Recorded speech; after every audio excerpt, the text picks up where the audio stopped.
सद्गुरुदेव भगवान की जय।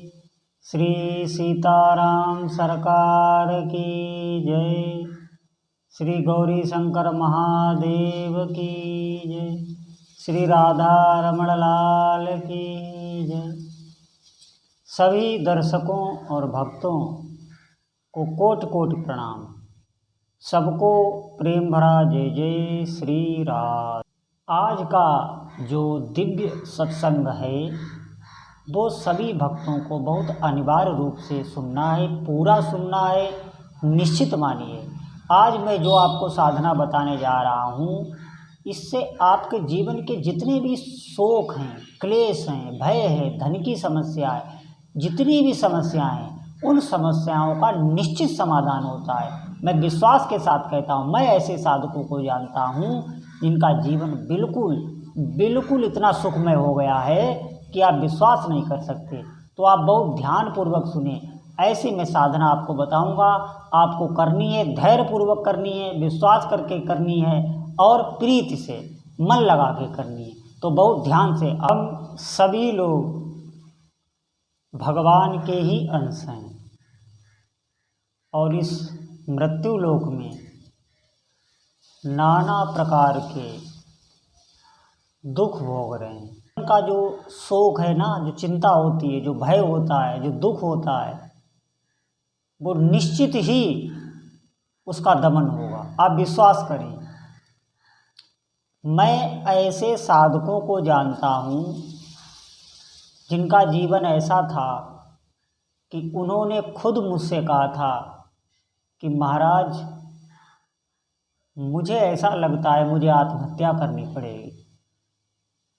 उसके बाद भगवान की कृपा हुई, वो साधना में लगे, करते रहे, उन्होंने छोड़ी नहीं। आज उनका समय ऐसा है, जो लोग उनसे बात तक नहीं करते थे, वो आज उनसे पूछ रहे हैं कि मुझे भी कुछ बता दीजिए, मेरा भी कल्याण हो जाए। पूरी संपन्नता जीवन में उनके आ गई।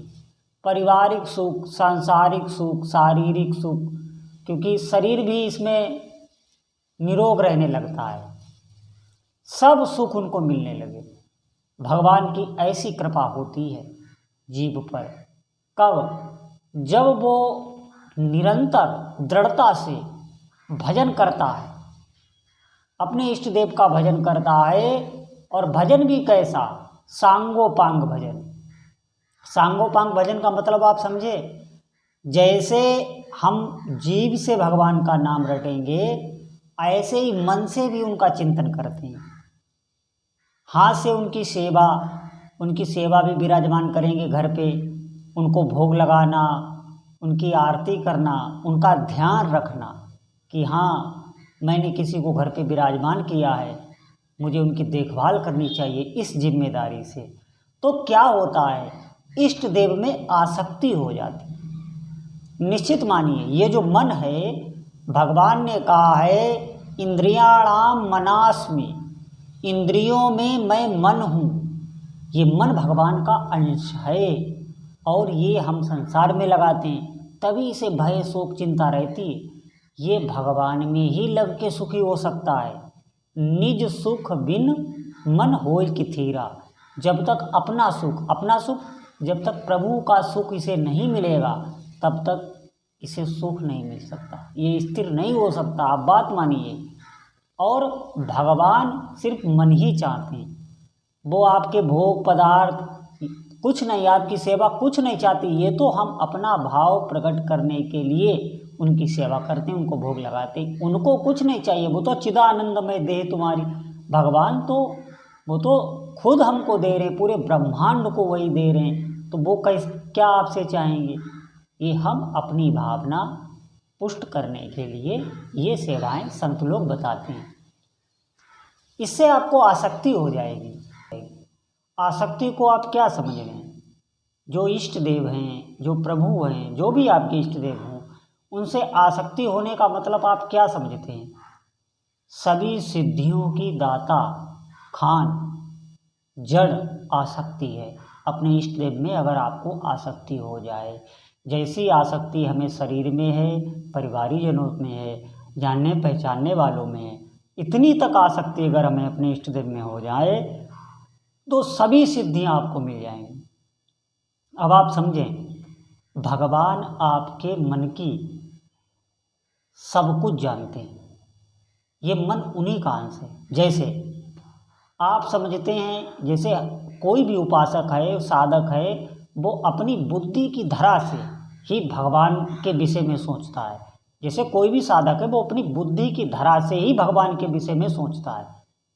आप क्या जानते हैं कि भगवान को आपके बारे में जानने के लिए, आपके कर्मों के, आपके प्रारब्ध के जानने के लिए, आपके जीवन के बारे में जानने के लिए कोई ध्यान धरना पड़ता है? नहीं। प्रभु आपके भूतकाल, वर्तमान, भविष्यकाल के जितने भी कर्म हैं, जो भी आप सोचते हैं, जो भी आपके अंतःकरण की स्थिति है, उसको वो ऐसे देखते रहते हैं जैसे आप शीशे दर्पण में अपना मुख देखते हैं। आप विश्वास कीजिए, भगवान ये तक जानते हैं कि पूर्व जन्म में आप क्या थे, आपने क्या क्या सोचा, आपने क्या क्या किया और आपने क्या क्या सोचा और नहीं कर पाए, और भविष्य में आगे आपका जो जन्म होगा उसमें आप क्या बनेंगे, आप क्या क्या सोचेंगे, क्या कर पाएंगे, क्या नहीं कर पाएंगे, क्या आपकी गति होगी, वो सब जानते हैं। पूरे ब्रह्मांड के वो दृष्टा हैं, सबके साक्षी हैं, इसीलिए तो उनके अनंत नाम हैं। आप बात को समझें। आप भगवान की सेवा और सुमिरन, इन दोनों से ऐसी पराशक्ति प्राप्त करेंगे जिसका कोई वर्णन नहीं कर सकता। मैंने उन उपासकों को मैं बता चुका हूँ, आपको देखा है, उनका जीवन इतना सुखमय है। जो भी चाहते हैं, वो जो भी व्यथित चित्त से सोचते, जैसे घर परिवार में तो कोई न कोई समस्या आती ही रहती है, तो ज्यों ही उन पर कोई विपत्ति आई, कोई समस्या आई, या कोई कामना है, या उन्हें धन की ज़रूरत है, ज्यों ही वो व्यथित चित्त से सोचते हैं वो पूरी हो जाती। निश्चित मानिए, वो लोग मुझे बताते हैं कि ऐसा ऐसा मेरे साथ होता है। अनुभव बताते बताते वो थक जाते हैं। अब ऐसा क्यों होता है? क्योंकि उनका चित्त उनका इष्ट देव से जुड़ गया है। मुझे तो ऐसा लगता है कि उन साधकों का चित्त, उनके इष्ट देव का चित्त दोनों एक हो गया है, इसीलिए वो जो भी व्यथित चित्त से सोचते हैं वो तुरंत ही हो जाता है। आप क्या जानते हैं, ये जो वायुमंडल है, जो आपके मुख के सामने जो वायुमंडल है, या जो आकाश है आप देख रहे हैं इधर उधर घूम के, इस आकाश में ही आपके इष्ट देव, वो प्रभु व्याप्त रहते हैं। विश्वास मानिए, आप बिल्कुल निर्भय रहिए, आपके वो नज़दीक से नज़दीक हैं, इतना नज़दीक कोई नहीं है आपके। इस संसार में कोई भी ऐसा नहीं है जो आपसे प्रेम कर सके। आप सबकी सेवाएं बंद कर दीजिए, कोई भी वाणी प्रिय ना बोलिए, बिल्कुल सच कड़वा बोलिए, देखिए आपसे सब गुस्सा रहने लगेंगे, कोई भी आपको पसंद नहीं करेगा। ये संसार का दर्पण है, आपको देखना तो देख लेना। भगवान ही जीव के सच्चे प्रेमी हैं। बस ये भावना अंदर धारण करो, थोड़े समय तक भजन करो, फिर आपकी भजन में निष्ठा आने लगेगी। देखिए, उनकी सेवा में इतना आनंद आने लगता है कि समय का घंटों हो जाएंगे और आपको समय का पता नहीं चलेगा। ये अभी जो हमें भार लगता है नाम जप सेवा, इसमें इतनी रुचि आने लगती है, आप विश्वास करें। जैसे कोई जब भोग भोगता है संसारिक, तो देखना उसे समय नहीं पता चलता। कोई उसे रुचि का उसका भोग हो और वो भोग रहा हो तो उसमें उसे समय नहीं पता चलेगा। वो कहेगा अरे इतना समय हो गया, क्यों? क्योंकि उसमें उसकी रुचि है, आसक्ति है। इसी प्रकार हो जाता है। ठीक ऐसे ही घंटों आपको हो जाएगा नाम जप करते हुए, उनकी सेवा करते हुए, आपको पता नहीं चलेगा।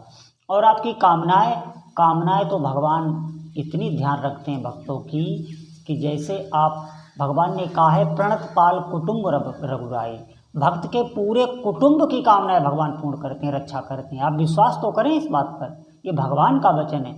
देखिए, जब भगवान ने विभीषण का राज्याभिषेक किया था समुद्र का जल मंगवा के, तो भगवान ने, विभीषण के मन में ये बात आई कि अरे मेरे मन में ये बात थी कि मैं लंका का राजा बनूं, ये प्रभु को कैसे पता चल गई? तो प्रभु ने मुस्का के कहा अरुकछु प्रथम वासना रही, प्रभुपद प्रीति सरिसो वही। मतलब आपके मन में जो वासना थी वही मेरी भक्ति बन के बहने लगी, वही मेरी भक्ति बन गई। ऐसा ही होता है, उपासक कामना से जुड़ता है, फिर जब इष्ट देव चमत्कार करते हैं, लीला करते हैं, तो फिर उसमें उसकी आसक्ति होने लग जाती है, वही भक्त बन जाता है। तो मैं आपसे कहता हूँ कि आप दृढ़ता से लगे, बिल्कुल हारे नहीं। मनुष्य जीवन बहुत कम होता है, बहुत कम होता है, अल्प होता है, कब क्या हो जाए कुछ ठिकाना नहीं। तो आप ऐसे सुहृद, ऐसे परम प्रेमी अपने भगवान को, अपने इष्ट को, उनकी सेवा शुश्रूषा में रहें। मैं ये नहीं कहता हूँ कि आप 24 घंटे नाम जप करें, ध्यान करें, उनकी सेवा करें। आप घर परिवार के भी कार्य सब करें, मन से जब भी समय मिले तब तो कर सकते हैं, मन से उनका चिंतन तो कर सकते हैं। देखिए कुछ ही दिनों में आपका जीवन बदल जाएगा, निश्चित आप विश्वास करें। सभी मनोकामनाएं बड़ी से बड़ी उनका ख्याल आपके इष्ट देव को है। बस बात ये है हमें उनसे जुड़ना है, अपने चित्त को उनके चित्त को एक करना है।